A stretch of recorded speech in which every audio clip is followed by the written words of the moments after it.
আসসালামু আলাইকুম ওরহমতুল্লাহি ওবরাকাতুহু। আলহামদুলিল্লাহি রাব্বিল আলামিন ওয়াসসালাতু ওয়াসসালামু আলা সাইয়্যিদিল মুরসালিন ওয়া আলা আলিহি ওয়া সাহবিহি আজমাইন। আউযু বিল্লাহি মিনাশ শাইতানির রাজিম।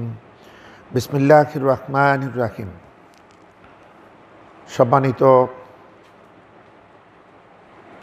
দিনদার ইমানদার মুসলিম ভাইরা এবং আমার সম্মানিত মায়েরা বোনেরা, আমরা আল্লাহ সুবহানাহু ওয়া তাআলার একান্ত অনুগ্রহের শুকরিয়া জানাই, যিনি আজকের এই পবিত্র জুমাবারে আমাদেরকে তার পবিত্র ঘরে ইবাদতের উদ্দেশ্যে আসবার সুযোগ দিচ্ছেন। এজন্য আমরা পড়ি আলহামদুলিল্লাহ। মোহাব্বতের সঙ্গে আমরা সবাই পড়ি আলহামদুলিল্লাহ।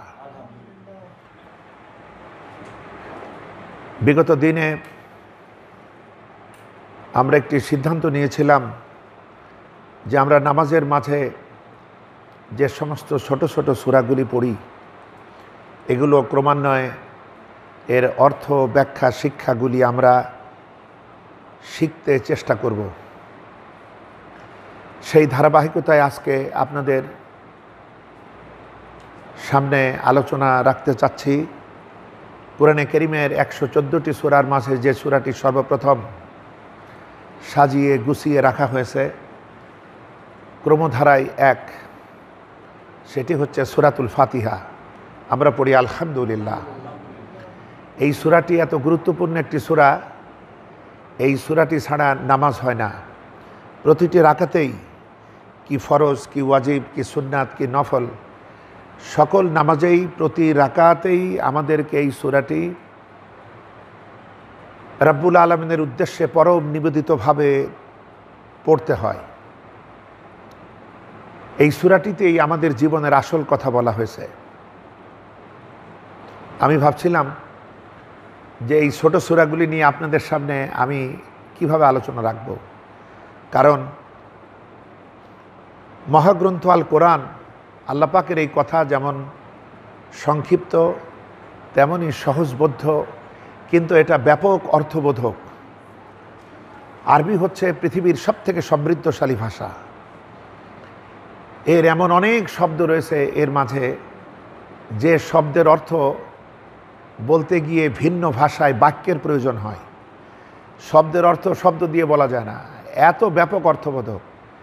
এবং আল্লাহ সুবহানাহু ওয়া তাআলাও বলেছেন, আমার এই কালামের ব্যাখ্যা করার জন্য যদি পৃথিবীর সাগর মহাসাগরের পানিগুলি কালি হয়ে যায়, আর গাছগুলি যদি কলম হয়ে যায়, এবং পানিরূপ কালি আর গাছরূপ কলম দিয়ে যদি লেখা শুরু হয়, সাগর মহাসাগর এমনকি আরও সমুদ্র যদি আনয়ন করা হয়, এ সব ফুরিয়ে যাবে, কিন্তু আমার কালামে পাকের কথা বলে শেষ করা সম্ভব নয়। সুবহানাল্লাহ।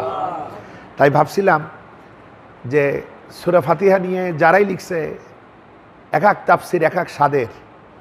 বর্তমান আধুনিক দুনিয়ায় কোরআন থেকে কোরআনের তাফসির করেছেন নোমান আলী খান। তো ভাবলাম একবার নোমান আলী খানের তাফসিরই আপনাদের শোনাই। এরপরে চিন্তা করতে লাগলাম যে আমার এক জ্ঞানী শিষ্য, তার সঙ্গে আলাপ করলাম।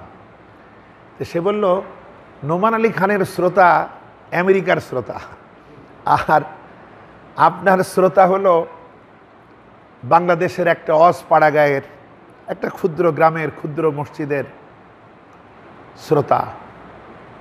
এর বিষয় হলো শ্রোতার যোগ্যতা অনুপাতেই আলোচনা রাখতে হয়, যাতে তাদের জন্য বোঝা যায়। এরপর আমার ছেলে খালিদ মাহমুদের কাছে পরামর্শ নিলাম যে এরকম একটা পরামর্শ পাইলাম, কি করি? সে বলল, কতকাল আর মানুষকে বোকা বানিয়ে রাখবা, বরং তাদেরকে তো তাদের সামনে সত্যের মশাল জেলে দিতে হবে, যাতে তারা সত্যকে উপলব্ধি করতে পারে। এই দুই পরামর্শের আলোকে নিজে চিন্তা করলাম যে আমি এই সূরাগুলি সেইভাবে আলোচনা করব যে এই সূরাগুলি আমাদের জীবনের কি কথা বলে, আমার জীবনে কি দায়িত্ব এনে দেয়। এই সূরাগুলি আমাদের পরম প্রভুর সাথে আমাদের কি গভীর বন্ধন তৈরি করে। এরকম জীবন সংশ্লিষ্ট কথাগুলি যতদূর সম্ভব সহজ করেই বলবার চেষ্টা নেব ইনশাআল্লাহ। আপনারা দোয়া করুন, যেভাবে কথা বলতে পারলে আমাদের উপকার হয় সেভাবেই যেন আল্লাহ আমার থেকে কথাগুলি বার করেন। সহজ করে বলাই সব থেকে কঠিন কাজ। সহজ করে কইতে আমায় কহজে, সহজ করে যাই কি বলা সহজে, এটা সব থেকে কঠিন কাজ। তারপরও যেহেতু জুমার দিন নানা রকম শ্রোতারা সামনে আসেন, সকলের বুঝবার দক্ষতা যোগ্যতা এক নয়, সেজন্যে সেভাবেই বলবার চেষ্টা করব। এরপরও আপনাদের যদি কারো বুঝতে অসুবিধা হয়, কোনো কিছু ক্লিয়ার আরও বেশি করে করা লাগে, আপনারা আলোচনার শেষে আমাকে বললে পরবর্তী জুমায় আবার আমরা সেটা আরও সহজ করে বলবার জন্য চেষ্টা নেব। তো বন্ধুগণ, সূরাতুল ফাতিহা এই নামটি দিয়েই সূরাটি সব থেকে বেশি বহুল পরিচিত, বহুল আলোচিত। সারা বিশ্বব্যাপী এই বিশ্বনন্দিত এই সূরাটি, যে সূরাটি কোরআনে কারীমের অসংখ্য সূরার মাঝে সব থেকে বেশিবার আমাদের পড়তে হয়, কিন্তু কোনোদিনই আমাদের কাছে এটা পুরানো মনে হয় না। এটা যেন চিরনূতন, চিরনবীন, এজন্য এক চিরজীবন্ত একটি সূরা।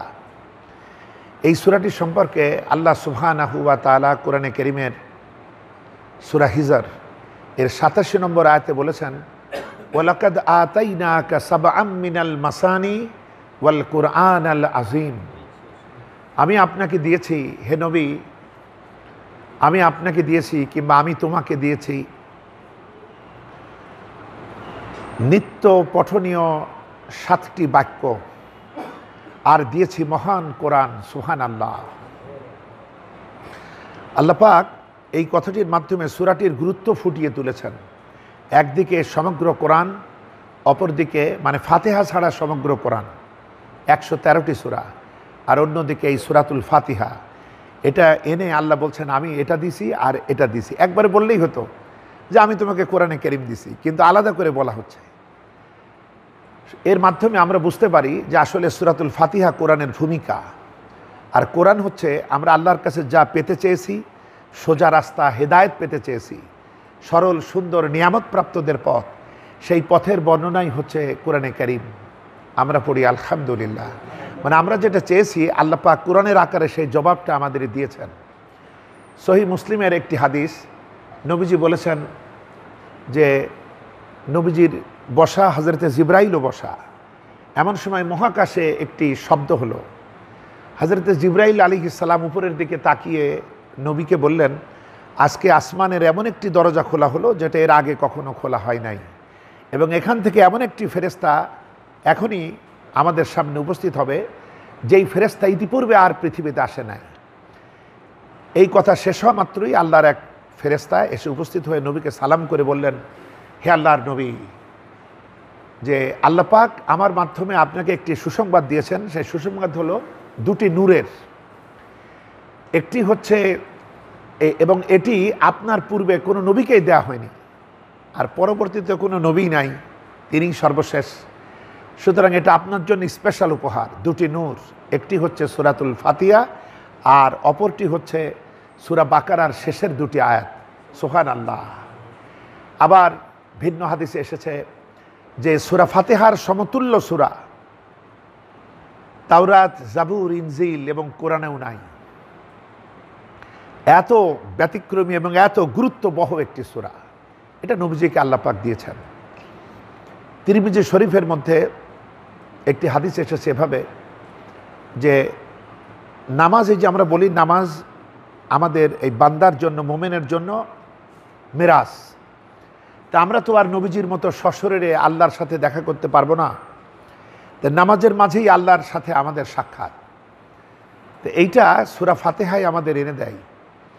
কারণ আমরা যখন নামাজের ভিতরে পড়ি, এই সূরা পড়তে থাকি, প্রতি আয়াতে আয়াতে রাব্বুল আলামিন সেই আয়াতের প্রয়োজনীয় জবাব তিনি দেন, এবং এই দেওয়ার মাধ্যমেই বান্দার সাথে আল্লাহর কথাবার্তা শুরু হয়। সুবহানাল্লাহ। এই সূরাটির মাঝে রয়েছে, এই সূরাটির আরও নাম আছে, এই নামগুলো এই সূরার বৈশিষ্ট্য অনুসারেই দেওয়া। যেমন এই সূরার একটি নাম সূরাতুল হামদ, প্রশংসার সূরা। কারণ এই সূরাটির মাধ্যমে আমরা আল্লাহ পাকের হামদ করি, আমরা তার প্রশংসা করি, আমরা পড়ি আলহামদুলিল্লাহি রাব্বিল আলামিন। আবার এর আরেকটি নাম সূরাতুশ শুকর, এর মাধ্যমে শুকরিয়া জ্ঞাপন করি। এর মাধ্যমে সূরাতুদ দোয়া, এটার আরেকটি নাম, এর মাধ্যমে আমরা আল্লাহর কাছে দোয়া করি। সূরাতুস সওয়াল, এর মাধ্যমে আল্লাহর কাছে আমরা কিছু পেতে চাই। এরপরে সূরাতুশ শেফা, অর্থাৎ মেডিসিন, ঔষধ। আমরা যখন শরীরে ফু দেই, কিংবা পানিতে, কিংবা তেল পড়া, কিংবা কালিজিরা পড়া, যেটাই আমাদের হুজুররা করেন বা আমরা করি, এটা আসলে সূরাতুল ফাতিহা পড়েই আমরা আমাদের রোগ থেকে মুক্তির শেফা তালাশ করি, আমরা পড়ি আলহামদুলিল্লাহ। ঠিক এইভাবে এই সূরাটির বহু নাম তাফসিরে বর্ণিত আছে। আমাদের জন্য মৌলিকভাবে যেগুলো জানা দরকার, এগুলাই আমি আপনাদের সামনে তুলে ধরার চেষ্টা করছি। তো এই সূরাটিতে 7টি আয়াতে কারিমা আছে। এই সূরাটি যারা গবেষণা করেছেন তারা বলেছেন যে পবিত্র কোরআনকে যদি সারমর্ম করা হয়, সংক্ষেপে বলা হয়, তাহলে সূরা ফাতিহা হয়। আর সূরা ফাতিহাকে ব্যাখ্যা করলে, বিস্তারিত করলে সমগ্র কোরআন স্পর্শ করে। সুবহানাল্লাহ। এটা একটা বিশাল সমুদ্রকে যেন, 7টা সমুদ্রকে যেন একটা ছোট্ট ঝিনুকের ভিতরে ঢুকায় দেওয়া হয়েছে মুক্তোর মতো। সুবহানাল্লাহ। তো বন্ধুগণ, এই সূরাটি যেহেতু আমাদের জীবনের সাথে জড়িয়ে রয়েছে, এটা আমাদের বুঝতে হবে। আমরা অনেকেই নামাজ পড়ি, মজা পাই না, কারণ আমি যদি না বুঝি মজা নাই। যেমন আমরা টিভিতে নানা রকম টিভি চ্যানেলে ঘোরাই, তো যে ভাষা আমি বুঝবো না সেখানে কিন্তু আমি বেশিক্ষণ থাকি না। আমি যদি টিভির নব ঘুরিয়ে যদি সেই চ্যানেলেও আনি, তাহলে কিছুক্ষণ পরে আমার আর ভালো লাগবে না, যেহেতু ভিন্ন ভাষা, আমি আবার অন্যদিকে ধাবিত হই। এখন যেহেতু আল্লাহ পাক এই কোরআন নাজিল করেছেন আরবি ভাষায়, আমাদের জন্য 2টা পথ বোঝার। একটা হলো আরবি শিখে বুঝে নেওয়া, আর একটি পথ হলো কেউ আপনাকে যে জানে সে আপনাকে জানাই দেবে, বুঝাই দেবে। তা আমরা প্রকৃতপক্ষে দ্বিতীয় কাজটি করছি, যে এখানে বোঝানোর কাজ হচ্ছে। আল্লাহ পাক এই বোঝানোতে আল্লাহ বরকত দান করুন, হেদায়েত দিন, আমরা বলি আমিন। বন্ধুগণ, এই সূরাটি প্রথমত আমরা একটু তেলাওয়াত করে নেই। যদি আমাদের ভিতরে কিছু সমস্যা থাকে তাহলে এই তেলাওয়াতের মাঝ দিয়েই আমরা সংশোধন করে ফেলি। আমরা পুনরায় পড়ি, আউযু বিল্লাহি মিনাশ শাইতানির রাজিম, বিসমিল্লাহির রাহমানির রাহিম। বিতাড়িত মরদুদ, বিতাড়িত শয়তান যে ইবলিস, এর অনিষ্ট থেকে আমরা আমাদের আল্লাহর কাছে আশ্রয় চাই, পানাহ চাই। কারণ আমি আপনি যত শক্তিমানী হই, শয়তানের কাছে আমরা প্রকৃতপক্ষে আল্লাহর সাহায্য ব্যতিরেকে দুর্বল। কোনো বডিগার্ড, কোনো দেহরক্ষী আমাকে বাঁচাতে পারবে না শয়তান থেকে, ধোঁকা থেকে। এজন্য পরম প্রভুর সাহায্য নিতে হয়। এরপরে কোরআনে কারীম পড়তে গিয়ে আমরা কি বলি, আমরা আরেকটি কোরআনেরই আয়াত পড়ি, সেটা হচ্ছে বিসমিল্লাহির রহমানির রহিম। রহমান রহিম আল্লাহ পাকের 2টি পরম করুণাময় নাম। একটি দিলেই হতো, কিন্তু 2টি আনা হয়েছে, এটা তার রহমতের আধিক্য বোঝাতে। যেমন আমরা বলছি এটা সাদা, কিন্তু আবার যদি আমরা বলি এটা দুধ সাদা কিংবা বকের মতো সাদা, তাহলে এই সাদার আরও আধিক্য আর অধিকতর রূপ বোঝাবার জন্য বোঝানো হয়। তাই শুধু রহমান কিংবা রাহিম বললেই হয়, কিন্তু আল্লাহ পাক এখানে 2টি রহমতে করুণা ভরা নাম এনেছেন। অর্থাৎ আল্লাহ পাক কত মায়া তার, কত মমতা তার, কত ভালোবাসা তার, তুমি আমি তার পরিমাপ করতে পারবো না। সুবহানাল্লাহ। সুতরাং আল্লাহ পাকের রহমতে ভরা 2টি নামকে স্মরণ করেই আমরা এটা পড়া শুরু করছি। যদিও আমাদের দেশে কোরআনে কারীমের অনুবাদের ভিতরে লেখা হয়েছে শুরু করছি পরম করুণাময় আল্লাহর নামে। এই শুরু করা, এই শব্দটি আয়াতের ভিতরে নেই। এটা আমরা আমাদের লোকেরা লিখে ফেলেছে, কিন্তু আসলে বিসমিল্লাহ মানে আল্লাহর নামে। বিসমিল্লাহ আল্লাহর নামে, এটা দিয়ে শুরু করতে হবে, আল্লাহর নামেই শুরু করব, আল্লাহর নামেই কিন্তু শেষ করতে হবে। কিন্তু আমাদের মুফাসসিররা কেন জানি এই শুরু করে লেখে এটার ব্যাপকতাকে খাটো করে ফেলেছে। কিন্তু না, শুরুতেও আল্লাহ, শেষেও আল্লাহ, বলেন সুবহানাল্লাহ। বরং আমি নাই, তিনি শুরুতেও তিনি শেষেও। হযরতে সুলাইমান আলাইহিস সালাম যখন রানী বিলকিসকে চিঠি লিখছেন, সেই চিঠি তিনি বিসমিল্লাহ দিয়ে শুরু করেছিলেন। নূহ আলাইহিস সালাম যখন তার মহাপ্লাবনে বাঁচবার জন্য সেই নৌকায় আরোহণ করলেন, তখনও বিসমিল্লাহ পড়েই তিনি আরোহণ করেছিলেন। এটা শুরু আমরা করব, পাশাপাশি আল্লাহ দিয়ে আমাদের শেষ হবে, সেটা আল্লাহর শুকরিয়া দিয়ে হতে পারে। আচ্ছা, এই দুটি বিষয় আমরা জানলাম, একটা শয়তান থেকে আল্লাহর কাছে আশ্রয়, আর একটা রহমতওয়ালা বরকতওয়ালা রবের নামে আমরা শুরু করছি। দেখুন, এই শুরুতে আরও মজা আছে। এই যে বিসমিল্লাহ দিয়ে শুরু করলাম, এর মাধ্যমে মুসলিম উম্মাকে একটা সভ্যতা শেখানো হচ্ছে, একটা আদব শেখানো হচ্ছে, একটা সত্য সুন্দর বরকতের পথে তাকে হাঁটানো হচ্ছে। সে যখনই আল্লাহর নাম দিয়ে শুরু করলো, তখনই তার সকল কাজে বরকত নাজিল হতে থাকে। সুবহানাল্লাহ। পাশাপাশি লাভ হলো, সে আল্লাহর নামে শুরু করতে গিয়ে সে সব থেকে নির্ভুল বিন্দু দিয়ে শুরু করলো। সুবহানাল্লাহ। তার এখানে ভুল হওয়ার সুযোগ নেই। সে যেহেতু আমি নিজে এবং যা কিছু দেখি আর যা কিছু দেখি না, যা অনুভব করতে পারি আর যা পারি না, সব কিছুই তো তার দান। সুতরাং সৃষ্টির সার্থকতা এখানে সে স্রষ্টাকে নিয়ে চলছে, সে স্রষ্টাকে সাথে নিয়েছে। এজন্যে সে যখনই বিসমিল্লাহ দিয়ে শুরু করে, তখন সে সব থেকে সঠিক বিন্দু, নির্ভুল বিন্দু দিয়ে তার কাজ শুরু করে। একদিকে বরকতের অধিকারী হয়, পাশাপাশি আল্লাহকে সাথে নেয়। সুবহানাল্লাহ। এরপরে আরেকটি লাভ হয়, সেটা হলো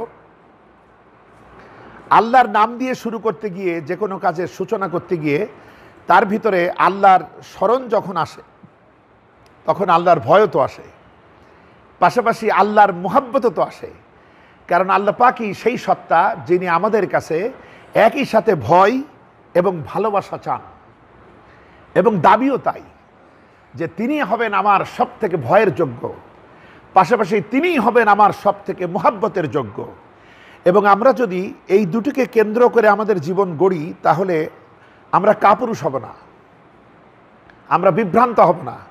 আমার ভয়ের উৎস যদি তিনি হন, আর আমার ভালোবাসার উৎস তিনি হন। এই যে আজকে আমরা অনেকে অনেক কষ্টে থাকি, আমাদের তরুণ সমাজ কষ্টে, টেনশনে, তাদের সম্ভাবনাময় জীবন শেষ হচ্ছে কেন? কারণ সে আরেকজনকে ভালোবাসে। তো তার ভালোবাসাটা যদি ওই ভালোবাসা থেকে ইনডাইরেক্ট হয়, মূল ভালোবাসা হচ্ছে আল্লাহর, এবং আল্লাহ কাকে কতখানি ভালোবাসতে বলেছেন, যদি এই মিটারটা আমি ঠিক রাখি, তাহলে আমি পদস্খলন আমার জীবনে হবে না। আমি ডাইরেক্ট সৃষ্টিকে ভালোবাসতে পারি না, এটা হবে ইনডাইরেক্ট। আর ডাইরেক্ট আমার মোহাব্বতের কানেকশন হবে সেই সুলতান ইস্কু জামাল, সেই সৌন্দর্যের যিনি বাদশাহ, সেই সৌন্দর্যের যিনি উৎস, তার প্রতি হবে আমার প্রেম। দেখুন, আমরা এই আমাদের বিপরীত লিঙ্গ যারা, তাদেরকে আমরা কি বলি? তে সরলা, অবলা, যে তারা তো আসলে অবলা, সরলা। তে প্রেম হলো এমন আমানত, এটা যে কেউ বহন করতে পারে না। আমরা এই ভার কার উপরে বহন দিচ্ছি? আল্লাহ পাক নিজে কোরআনের কথা বলতে গিয়ে বলছেন, এই কোরআন যদি আমি পাহাড়ের উপর অবতীর্ণ করতাম, তোমরা দেখতে পেতে পাহাড় আল্লাহর ভয়তে চূর্ণ বিচূর্ণ হয়ে যাচ্ছে। তে কোরআন যেমন এক ভারী বস্তু, প্রেম ভালোবাসাও আরেকটা চরম ভারী বস্তু। এটা এই অবলা, অনুরা, এরা কেমনে সেই ভার বহন করে আপনাকে সুখী করবে? পৃথিবীর কেউ আপনার মতো হবে না, সারা জগৎ খুঁজো আপনার মনের মতো আপনি পাবেন না। অতএব এই খোঁজাটাই ভুল। বরং আমরা যদি আমাদের মূল প্রেমের উপঢৌকন, উপহার যদি আমাদের মূল প্রেমের মালিককে দেই, এইবার ওই প্রভু যাকে যেমন ভালোবাসতে বলেছেন, যেখানে দেখতে বলেছেন, যেখানে মানা করেছেন, যেদিকে চাইতে বলেছেন, যেদিকে চাইতে নিষেধ করেছেন, আমরা যদি সেই ভালোবাসার প্রতি, সেই ভালোবাসা কেন্দ্রিক আমার সকল ভালোবাসাকে নির্ভরশীল করতে পারতাম, তাহলে আজকে এত দীর্ঘশ্বাস, এত হাহুতাশ আমাদের জীবনে আসতে পারত না। আমরা প্রত্যেকেই হতে হবে আল্লাহর বান্দা। তো বিষয় হলো, তাই বলছি যে যখনই আমি আল্লাহর কথা আমার স্মরণ হবে, পাশাপাশি তার প্রতি আমার মোহাব্বত উতলে ওঠা কথা, পাশাপাশি তার ভয় আমার হৃদয়কে উথাল পাথাল করার কথা, এইটা যখন হয়, তখন সে আর নাফরমানির পথে যেতে পারে না। আমরা একসময় দেখতাম আমাদের দেশে সিনেমা, একটা নতুন সিনেমা বার হয়েছে, তার অ্যাডভার্টাইজ, তো আপনারা যাদের মনে আছে দেখেছেন যে লেখা থাকতো ইনশাআল্লাহ শুভ মুক্তি, বলেন নাউজুবিল্লাহ। আচ্ছা, এখন বিষয়টা দেখেন, আপনি যদি এই বিসমিল্লাহর আদর্শ আপনি গ্রহণ করেন, তাহলে সব কাজ কিছুই তো আপনি শুরুতে আল্লাহর নামে শুরু করবেন। আচ্ছা, তাহলে শুরু করতে গিয়ে আপনার খেয়াল করতে হবে এটা হালাল না হারাম, কারণ যেহেতু আপনি আল্লাহকে ভয় করেন, এজন্য আপনি ভুল পথের পথিক কিনা এটাও তো আপনার সচেতনতা দাবি করে। সুতরাং বিসমিল্লাহ বলতে গিয়ে আপনি কিন্তু হারাম, কেউ যদি মদ তাড়ি এই রকম এখনকার যত রকমের নেশা আছে, এই সমস্ত মারিজুয়ানা, এই যে ফেন্সিডিল, এই যে আরও কী সব আছে, হিরোইন, কোকেন, আরও কত কি, তো এইগুলা খেতে গিয়ে একটা মুসলমান যখন এই অভ্যাস তৈরি করে যে আমি যেটাই করি আমি শুরু করব বিসমিল্লাহ বলে, তাহলে সে কেমনে বিসমিল্লাহ বলতে গিয়ে হারাম কিছু নিতে গিয়েই তো তার বাঁধবে। সুতরাং যেখানে বিসমিল্লাহ নাই সেটা আমি শুরু করতে পারবো না। শুরু করতে হলেই যেখানে শুরু করা যায় এটা করতে হবে। এখন কেউ যদি বলে না না আমি খুবই ধার্মিক, আমি যাই করি বিসমিল্লাহ বলবো, হারাম তাতে কি, আল্লাহ তো বরকত দেবে, এই মনে করে আপনি যদি বিসমিল্লাহ বলে হারাম কিছু খান, তাহলে শোনেন, কেউ বিসমিল্লাহ বাদে যদি হারাম খায় তবে তার কবিরা গুনাহ, সে সব থেকে বড় গুনাহ করলো। সে হারাম কোনো কাজ, হারাম কোনো স্পর্শ, হারাম কোনো সুখ, হারাম কোনো অবৈধতা যদি সে এমনি নেয়, সুযোগকে কাজে লাগায়, তাহলে তার কবিরা গুনাহ হয়, সবচেয়ে বড় গুনাহ হয়। কিন্তু সে ঈমান হারায় না। কবিরা গুনাহটা করা মাত্র সে সেই সময় ঈমান মুক্ত থাকে, কিন্তু পরে তার ঈমান যুক্ত হয়। কিন্তু কেউ যখন বিসমিল্লাহ দিয়ে হারাম করে তখন সে কাফের হয়ে যায়, সে আর মুসলিম থাকে না, কারণ সে বেয়াদবি করলো। সেজন্য এটাই বলছে আল্লাহ তুমি আমারে নিষেধ করছো, আমি তোমার নাম নিয়েই খাবো, এটা প্রচণ্ড বেয়াদবি। এই বেয়াদবির কারণে সে আর মোমেন থাকে না, সে মুসলিম থাকে না, সে কাফেরে পরিণত হয়। আল্লাহ আমাদেরকে রক্ষা করুন, আমরা বলি আমিন। তো বিষয়গুলো তাহলে কি দাঁড়ালো? তাহলে বিসমিল্লাহর অভ্যাস যদি করি, আমরা পৃথিবীবাসীর ভিতরে সেই সভ্য মানুষ যারা আল্লাহর নামে শুরু করি, 1, 2 নম্বর বরকতের অধিকারী হই, 3 নম্বর এই বিসমিল্লাহ আমাকে হারাম থেকে বাঁচায়। কারণ আমি যদি নিজেকে এই সিদ্ধান্ত নিই বিসমিল্লাহ ছাড়া আমি কিছু করবই না, তাহলে আমি তো হারামে যখন বিসমিল্লাহ পড়তে পারবো না, হারাম ইনকামে যখন বিসমিল্লাহ দিয়ে আমার ব্যবসা, আমার রাজনীতি, আমার নেতাগিরি এগুলো যখন আমি পারবো না, তখন তো আমি নিতেও পারবো না। সুতরাং একই সঙ্গে বিসমিল্লাহ আমাকে আমার জীবনের নির্ভুল পথ থেকে শুরু করাই, পাশাপাশি আমি বরকতের অধিকারী হই, পাশাপাশি হারাম থেকে বাঁচতে পারি, এবং যেটাই করি আল্লাহর মুহাব্বত এবং ভালোবাসাকে সামনে নিয়েই করি। সুতরাং আমার ইবাদতে আন্তরিকতার পরশে এটা আরও বহু গুণে আল্লাহ পাক এই আমল নামায় সোয়াব লিখতে থাকেন, বলেন সুবহানাল্লাহ। এরপরে আমরা একটু পড়ি সূরা ফাতিহা, পড়ুন। আলহামদুলিল্লাহি রাব্বিল আলামিন আর রহমানির রহিম মালিকি ইয়াউমিদ্দিন ইয়্যাকা না'বুদু ওয়া ইয়্যাকা নাস্তাঈন ইহদিনাস সিরাতাল মুস্তাকিম সিরাতাল্লাযীনা আন'আমতা আলাইহিম গায়রিল মাগদুবি আলাইহিম ওয়ালাদ-দাল্লিন। আমরা সবাই পড়ি আমিন। এই সূরাটিকে 3 ভাগে ভাগ করা যায়। এমনি হাদিসের পরিভাষায় 2 ভাগে বিভক্ত, একটি হচ্ছে স্রষ্টা আর একটি সৃষ্টি। আমাদের রব আল্লাহ এবং আমরা বান্দা, এর মাঝে এই সূরাটিকে 2 ভাগ করে নেওয়া হয়েছে। যেহেতু আমার আর তার কথাবার্তা, বাক্য বিনিময়, এজন্য এই সূরাটিকে 2 ভাগে বিভক্ত, স্রষ্টার সৃষ্টির মাঝে। আর এর বক্তব্য এবং বিষয় অনুসারে এই সূরাটিতে 3টা ব্যাপার আছে। আমরা যে অভিনন্দন পত্র আমরা যারা ছাত্র জীবনে শিখেছি, সেখানে দেখেছি যে জনগণের পক্ষ থেকে কিংবা ছাত্রদের পক্ষ থেকে গুরুত্বপূর্ণ কাউকে অভিনন্দন দেওয়া হয়, সেখানে 3টি বিষয় থাকে। একটা হলো প্রশংসা, যে নেতাই আসুক, আমি তার দলীয় লোক হই আর না হই, তাকে নিন্দা করে কোনো কিছু চাওয়া যায় না, তাকে প্রশংসা করতে হয়।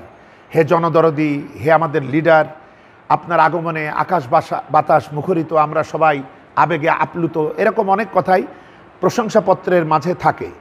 এরপরে আমরা কারা এই পরিচয়টা দিতে হয় যে আমরা এই এলাকার অত্র অঞ্চলের অধিবাসী, ছাত্র শিক্ষক তৌহিদি জনতা, যেটাই আমরা বলি এই পরিচয় দিতে হয়। আর শেষে গিয়ে কি চাই এইটা থাকে অভিনন্দন পত্রে। রাস্তা চাই, ঘাট চাই, বাঁচার মতো বাঁচতে চাই, অথবা যা চাই, স্কুল কলেজ মাদ্রাসা যাই চাই, শেষে গিয়ে চাওয়ার কথা বলতে হয়। তো এই অভিনন্দন পত্রগুলি শিক্ষাবিদ চিন্তাবিদ সূরা ফাতিহাকে নকল করেই পৃথিবীবাসী লিখেছে। তো বিষয় হলো, তবে এই অভিনন্দন পত্রের সাথে কোরআনে কারীমের সূরা ফাতিহার সাথে পার্থক্য আছে। এই অভিনন্দন পত্রগুলি যারা লেখেন তারা এক ধরনের চামচা হতে পারে, গুণগ্রাহী হতে পারে, বিশ্বাস না করেও কায়দা করে কিছু তেল মেরে দিতে পারে। কিন্তু সূরা ফাতিহাটা এমন, এটা আমরা তৈরি করি নাই, এটা আমরা যাকে দিচ্ছি তিনি তার পছন্দ অনুপাতেই তৈরি করে দিয়েছেন, বলেন সুবহানাল্লাহ।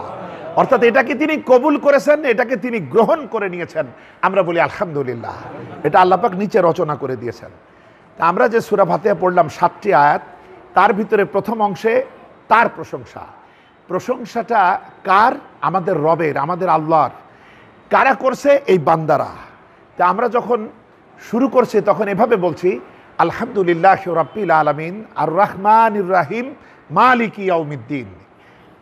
এই পর্যন্ত যেটা আমরা পড়লাম এর মাঝেই আছে তার ক্ষমতা, তার তিনি যে একচ্ছত্র মালিকানা তার এটা রয়েছে, তার বৈশিষ্ট্য, তিনি যে রহমান রাহিম, তিনি যে অতুলনীয়, তার মতো যে কেউ নাই, এই তার গুরুত্ব, তার বড়ত্ব, তার শ্রেষ্ঠত্ব এই পর্যন্ত রয়েছে। তা আমরা কি বলছি? আলহামদুলিল্লাহ রাব্বিল আলামিন।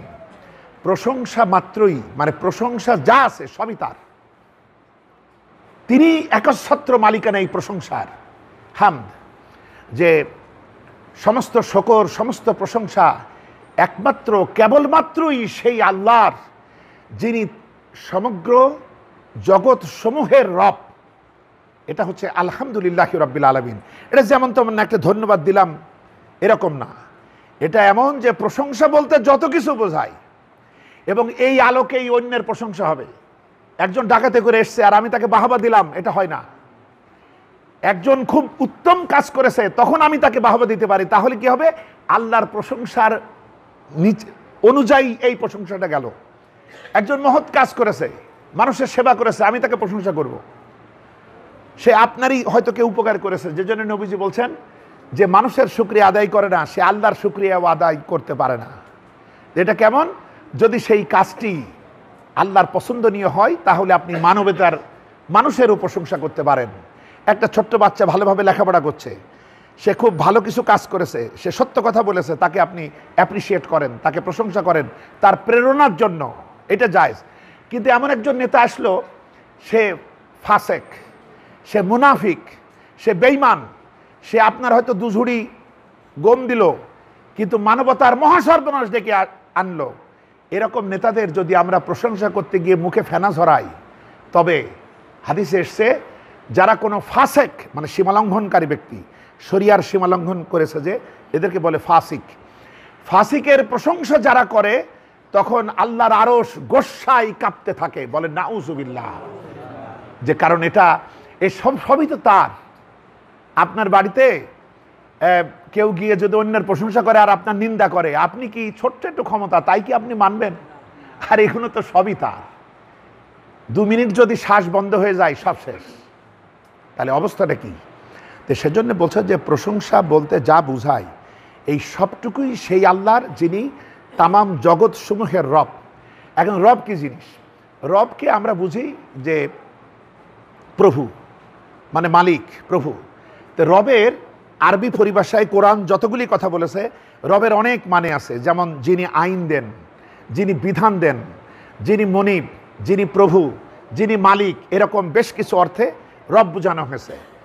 কারণ তিনি মালিক, একজন গোলাম একই সাথে দুজন প্রভুকে খুশি করতে পারে না। একজন গোলাম সে কিন্তু একই সাথে দুজন প্রভুকে খুশি করতে পারে না। যে জন্যে শিরক ইসলামের সব থেকে অভিশপ্ত গুনাহ, যার কোনো ক্ষমা নাই। আল্লাহ পাক বলেছেন আমি অন্য গুনাহগুলি মাফ করি যাকে ইচ্ছা, এই ইচ্ছাটাও আল্লাহর, কিন্তু আমি শিরকে ক্ষমা করি না। এজন্য শিরকের ব্যাপারে চূড়ান্ত তওবা দরকার, যে জীবনে শিরক শুধু মূর্তি পূজা না, বরং আল্লাহর বিধিবিধানের মোকাবেলায় আল্লাহর অপছন্দনীয় যে কারো বিধান যদি আমি আপনি মানি, তাহলে তাকেই রবের আসনে বসিয়ে দেওয়া। সূরা তওবা যদি পড়েন 31 নম্বর আয়াতে দেখবেন আল্লাহ পাক ইহুদিদের ব্যাপারে বলেছেন, ইত্তাখাযু আহবারাহুম ওয়া রুহবানাহুম আরবাবাম মিন দুনিল্লাহ। ইহুদিরা তাদের পীর পুরোহিত, তাদের বুদ্ধিজীবী সম্প্রদায়কে নিজের রব বানিয়ে নিছিল। এই বিষয়গুলো ইহুদিদের সমালোচনায় আল্লাহ কি বলছেন, যে এরা এদের পীর পুরোহিত যারা এদেরকে গাইড করে, এরকম বুদ্ধিজীবী সম্প্রদায় তাদেরকে রব বানিয়ে নিছিল। কারণ ওদের পীর সাহেব, ওদের শায়েখ, ওদের ইমাম, ওদের নেতারা, ওদের সাংস্কৃতিক যারা পরিচালনা করে, দেশ পরিচালনা করে, এরা যেটাই বলতো এরা ওই কথা বিনা বাক্য ব্যয় তারা মেনে চলতো। যে বিনা বাক্যে যার কথা মানা হয় তিনি রব। তো ইহুদিদের যে দোষ ছিল এটা আজকে মুসলমানদেরকে আক্রমণ করেছে। তো এরকম যদি হয়, শিক্ষার নামে, সংস্কৃতির নামে, আইনের নামে যেটাই আসবে, আমাকে আপনাকে বান্দা হতে হলে খোঁজ দিতে হবে এই ব্যাপারে আল্লাহ পাকের বিধান কি, নবীর তরিকা কি। এটা না দেখে যে কোনো বিষয় যদি আমরা চোখ বুঝে মানি, তাহলে যার বিধান মানবো তাকেই আমরা রব বানাইছি। বলেন নাউজুবিল্লাহ। ইউসুফ আলাইহিস সালাম জেলখানায় ছিলেন। দুই ব্যক্তি স্বপ্ন দেখল। স্বপ্ন দেখে ইউসুফ আলাইহিস সালামের কাছে ব্যাখ্যা চাইল, সূরা ইউসুফ। তে একজন স্বপ্ন দেখল সে মাথায় রুটি বহন করছে, আর সেই রুটি পাখি এসে ঠোকর দিয়ে খাচ্ছে। আরেকজন আঙুর নিংড়িয়ে রস বার করছে। তার এর ব্যাখ্যা জানতে চাইল। ইউসুফ আলাইহিস সালাম কি বললেন, ইয়া সাহিবা ইস-সিজনি, হে কারাসঙ্গী দয়, হে জেলখানার সাথীরা শোনো। ইয়া সাহিবা ইস-সিজনি আম্মা আহাদুকুমা ফায়াসকি রাব্বাহু খামরান। তোমাদের দুজনের একজনকে শুলে চড়ানো হবে, আর একজন সে তার রবকে মদপান করাবে। খেয়াল করুন, ইউসুফ আলাইহিস সালাম বলছে আরেকজন জেল থেকে মুক্ত হবে, মুক্ত হয়ে সে তার রবকে মদপান করাবে। এই রব আল্লাহ না, এই রব হলো মিশরের সরকার, যাকে এই ব্যক্তি রব হিসেবে মনে করে, চোখ বুঝে তার বিধান মানে। এজন্যে আরবি পরিভাষায় ঘরের মালিককে রব্বুদ্দার বলা হয়, উঠের মালিককে রব্বুন নাকা বলা হয়। যে অর্থাৎ যে আল্লাহর মোকাবেলায় যাচাই বাছাই না করে কারো কথা, যেমন স্বামীও যদি স্ত্রীকে ভুল নির্দেশ করে, সেটা যদি আল্লাহ বিরোধী হয়, স্ত্রী সেটা মানবে না। আর যদি মানে, তাহলে স্বামীকে রবের আসন দিল। শিক্ষক এমন কিছু বিধান দিল যে বিধান ইসলামের খেলাফ, সেটাও ছাত্র মানবে না। তাহলে সে যদি মানে, তাহলে শিক্ষককে সে রব বানালো। এরকম অসংখ্য ভুয়া রব অস্বীকার করে কেবলমাত্র আল্লাহকেই আমাদের রব হিসেবে চূড়ান্ত রূপে মেনে চলতে হবে, তবেই রবকে মানা যাবে। তো এই জন্য আমরা যখন বলি, এরকম অনেক কথা আছে, ও সব ব্যাখ্যা দিতে গেলে সময় পাবো না। তো বিষয় হলো, আমরা যখন বলি আলহামদুলিল্লাহ রাব্বিল আলামিন, তখন এটাই বলি, প্রশংসার নিরঙ্কুশ অধিকারী, একমাত্র অধিকারী তিনি, যিনি তামাম জগৎ সমূহের রব। এই উদ্ভিদ জগৎ, জড় জগৎ, প্রাণী জগৎ, পানি জগৎ, মহাকাশ, পৃথিবী, মাটির নিচে সমস্ত জানি আর না জানি, গ্রহ নক্ষত্র, সমস্ত জগৎ সমূহের যিনি রব, তারই প্রশংসা। এটা আমরা বলি। এখন ভাবেন, উনার প্রশংসার মোকাবেলায় কারো প্রশংসা করতে হলে, যার প্রশংসা করব সে যদি তার বিদ্রোহী হয়, তাহলে আমি বান্দা এটা করতে পারি না। করলেই তার সঙ্গে আমার আবার বিদ্রোহ হয়ে যায়। এজন্য যখন আমি এটা পড়ব, বুঝতে হবে তার ছাড়া আর কারো প্রশংসা হবে না। আর কারো প্রশংসা যদি করি, সেই প্রশংসার আন্ডারে হতে হবে, সেই প্রশংসার অনুসরণ করে হতে হবে। এরপরে বলি, তিনি রহমান, তিনি রাহিম, তিনি পরম দানশীল, পরম দাতা, পরম দয়ালু। তিনি হাজার অপরাধের পর ক্ষমা করেন। তিনি শত্রুকে দেন, মিত্রকে দেন, তার মতো কেউ দেয় না। আপনি নামাজে আসবেন ফজরে, আর পায়ে পায়ে অনবরত স্বর্ণের টুকরা পাবেন, আর একজন চুরি করতে যাবে আর তার পায়ে শুধু কাটা ফুটবে, এমনটা হবে না। কারণ পৃথিবীটা পরীক্ষার হল, পুরস্কার এবং তিরস্কার বিচারের দিন। আর এই পৃথিবীটা পরীক্ষার হল, এখানে ভালো ছাত্রেরও যে সুযোগ, খারাপ ছাত্রেরও সেই সুযোগ পরীক্ষার হলে, ভালো মন্দ সবার সমান। এটা তারপরে ভরসা করে আমাদের কাজ করতে পারতে হবে। পাশাপাশি কি বললাম, মালিক ইয়াউমিদ্দিন, তিনি বিচার দিনের মালিক, তিনি বিচারের মালিক না, বিচার দিবসের মালিক। ওই দিন যত কিছু ঘটবে, সে ক্ষমাই হোক আর শাস্তি হোক, যেমনটাই হোক, সমস্ত কিছুর একচ্ছত্র মালিকানা তার, আর কারো মালিক তিনি নন। তাহলে আমাদের এই অনুভূতি আসতে হবে যে তিনি আমার বিচার দিবসের মালিক, যে দিনটা আমার মুক্তি, আমার অধপতন, আমার পুরস্কার বা তিরস্কারের যে দিন, সেদিনের মালিকানা তার। তাহলে একদিকে আমি তাকে ভয় করব, পাশাপাশি তার রহমতের উপরে ভরসায় বুক বেঁধে আন্তরিকতার সাথে তার দাসত্ব করব। এইগুলি আমরা বললাম। এর প্রশংসার পর তিনি খুশি হলেন। তিনি এবার জানতে চাচ্ছেন, তুমি কে, তোরা কারা, আমরা তো প্রশংসা করিস, তোরা কারা? আমরা তখন বলি ইয়াকা না'বুদু ওয়া ইয়াকা নাস্তাইন। এই কথাগুলি বহু বচনে এসছে, এক বচনে না। যে আমি কেবলমাত্র তোমারই ইবাদত করি তা না, আমরা কেবলমাত্র তোমারই দাসত্ব করি, ইবাদত করি, আর আমরা কেবলমাত্র তোমারই কাছে হাত পাতি। এত গ্যারান্টি আমরা পাইলাম কোথায় যে আমরা সব? কারণ হলো, মুসলিম জাতি হবে এমন, সে সত্য বুঝার পর চুপ করে থাকবে না, সে তো অন্যর কাছে গিয়ে দাওয়াত পেশ করবে।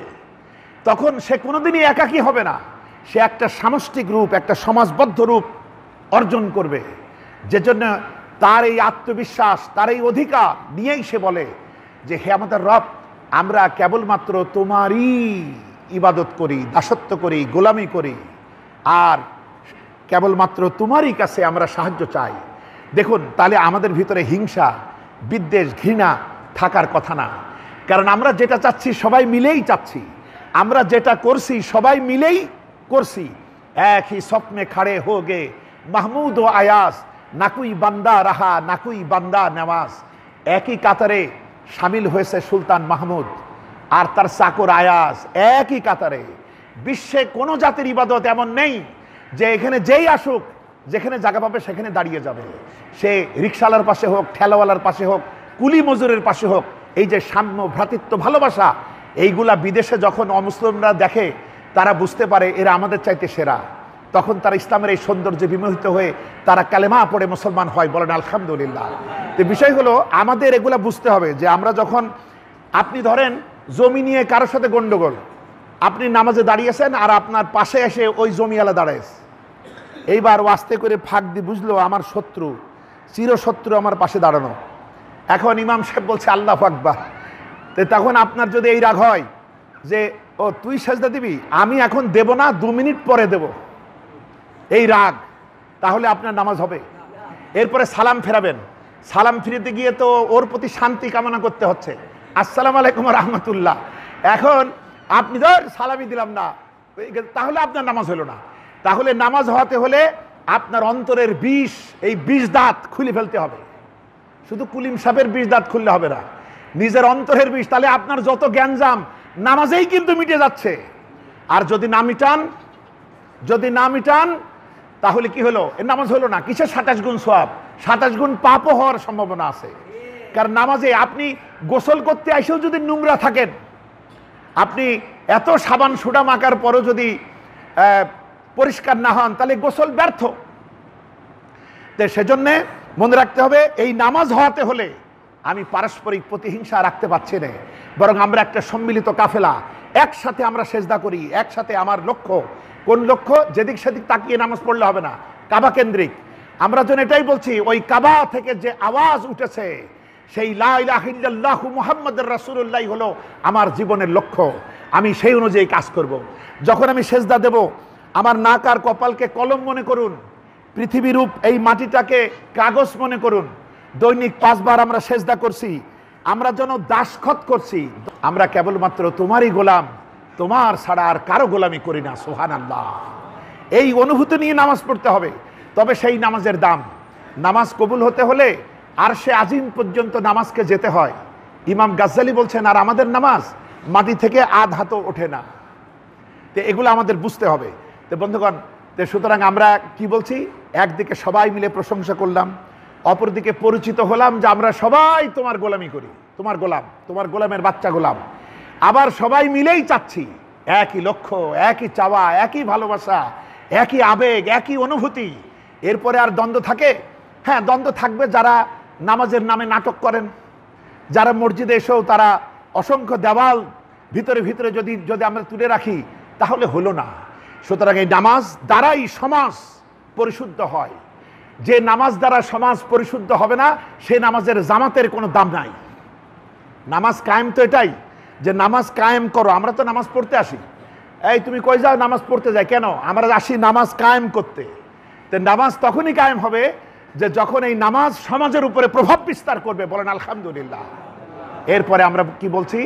আমরা কেবলমাত্র তোমারই ইবাদত করি, তোমার ছাড়া কারো ইবাদত করি না, তোমারই কাছে সাহায্য চাই, তোমার ছাড়া কারো কাছে চাই না। নবীজি বলেছেন, স্যান্ডেলের ফিতা না থাকলেও মানুষের কাছে চাইও না, আল্লাহকে বলো, আল্লাহ স্যান্ডেল কেনার পয়সা জোগাড় করে দিবেন। বলেন সুবহানাল্লাহ। সুতরাং তার কাছে আমাদের বলতে হবে, তার ছাড়া ওই মাজারে, কবরে এইসব গিয়ে ধান্দা করে এই সমস্ত কিছু চাওয়া যাবে না। এই হাত একজনের কাছেই উঠবে, তিনি হচ্ছেন আল্লাহ সুবহানাহু ওয়া তাআলা। বলেন আলহামদুলিল্লাহ। এরপরে আল্লাহ জানতে চান, কি চাস? বুঝলাম তোরা তো আমারই গোলাম। তে সারা দিন যে আমার মাঠে কামলা খাটে, বেতনটা তো সে আমার কাছেই নেবে। তো তুই যখন আমারই এত কাজ করিস, পরিচয় দিলি, আমার কাছে হাত পাতলি, তাহলে আমি তো দেব। কি চাস তুই? তখন আমরা কি চাই বলি? ইহদিনাস সিরাতাল মুস্তাকিম সিরাতাল্লাযীনা আনআমতা আলাইহিম গায়রিল মাগদুবি আলাইহিম ওয়ালাদ-দাল্লিন আমিন। আমরা তখন বলি, আল্লাহ তুমি আমাদেরকে একটা সোজা রাস্তা দাও, সরল সহজ পূর্ণ পন্থা মোদেরে দাও গো বলি, চালাও সে পথে যে পথে তোমার প্রিয়জন গেছে চলি, যে পথে তোমার চির অভিশাপ, যে পথে চির ভ্রান্তি চির পরিতাপ, হে মহাচালক মোদেরে কখনো করো না সে পথগামী। আমরা বলি, আল্লাহ আমাদের একটা সুন্দর রাস্তা দাও, যে রাস্তা দিয়ে তোমার প্রিয় মানুষেরা পথ চলেছে, নিয়ামত প্রাপ্তরা পথ চলেছে। নিয়ামত প্রাপ্ত হলো 4 শ্রেণী। এই ফাতিহা যখন নাজিল হচ্ছিল তখন তো দুনিয়াতে সারা পৃথিবী ভণ্ড লোক দিয়ে ভরা, কারণ এই সূরাটি হলো কোরআনে অবতীর্ণ পরিপূর্ণ সূরার ভিতরে প্রথম সূরা। এর আগে যে কয়েকটা সূরার অংশ বিশেষ নাজিল হয়েছে, পরিপূর্ণ আকারে নাজিল হয় নাই। পরিপূর্ণ আকারে নাজিল হয়েছে সূরাতুল ফাতিহাই প্রথম। তে ওই সময় সারা পৃথিবীতে ছিল ভণ্ড নেতা, ভণ্ড হুজুর, ভণ্ড নেতৃত্ব, গোটা জাতি হাজারো শততা বিভক্ত হয়ে জাহান্নামের দিকে তারা চলছিল। সেই সময় সোজা রাস্তা খুবই দরকার। সেই সময় আমরা রাস্তার পরিচয়ও দিচ্ছি, ওই সময় সঠিক নেতৃত্ব প্রয়োজন। তাই বলা হচ্ছে যে এমন রাস্তা দাও যে রাস্তা তোমার নিয়ামত প্রাপ্তদের রাস্তা। সেই রাস্তা কাদের? নবীদের রাস্তা, সিদ্দিকিনদের রাস্তা, সাহাবাদের রাস্তা, শহীদ যারা আল্লাহর রাস্তায় জীবন উৎসর্গ করে তাদের রাস্তা, আর যারা সর্বদাই তাকওয়ার অধিকারী হয়ে নেক আমল করে তাদের রাস্তা। আমরা এটাই বলি, হে আমার রব, তুমি যে কোনো রাস্তা না, ওই রাস্তা দাও যে রাস্তায় নবীরা, সিদ্দিকিনরা, সুহাদা এবং সালেহিনরা যারা পথ চলেছে, জান্নাতের রাস্তা, ওই পথ দাও। আর যারা তোমার অভিশাপ কুড়াইছে, যারা পথ হারিয়েছে, তাদের রাস্তা আমরা চলতে চাই না। আমরা বলি আমিন। শব্দটা কি? মাগদুব আর দল্লিন। গায়রিল মাগদুবি, মাগদুব মানে অভিশপ্ত। কোরআনে কারীমের ভাষায় অভিশপ্ত কারা? ইহুদিরা। এছাড়াও কোরআনের ভিতরে বহু আল্লাহর অভিশাপ প্রাপ্ত ধ্বংসশীল জাতিদের কাহিনী কোরআনের পরতে পরতে অসংখ্য সূরার ভিতরে আছে। এগুলো আমরা যদি জানি তাহলে বুঝতে পারবো। কওমে লূত, কওমে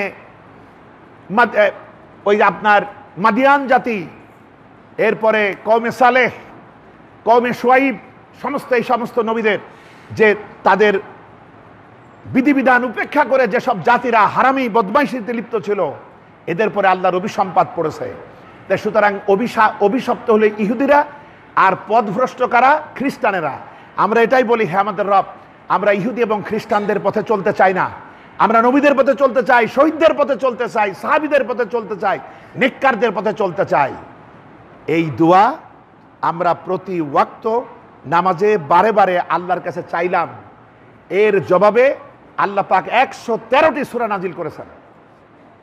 এই 113টি সূরাই সেই সোজা পথের বর্ণনা, যে পথ আমার পায়ের কাছ থেকে শুরু হয়ে সরাসরি আল্লাহর দিদার এবং আল্লাহর জান্নাতে পৌঁছে গেছে, বলেন আলহামদুলিল্লাহ। সেই পথের বর্ণনা রয়েছে সমগ্র কোরআনের ভিতরে। তো বন্ধুগণ, আমরা ক্রমে ক্রমে আগামী জুমায় আবার আরেকটি ছোট সূরা দিয়ে শুরু করি। আপনারা পড়ে আসবেন সূরাতুল আসর। আমরা সামনে সূরা আসরের উপর আলোচনা করব, ছোট্ট একটি সূরা।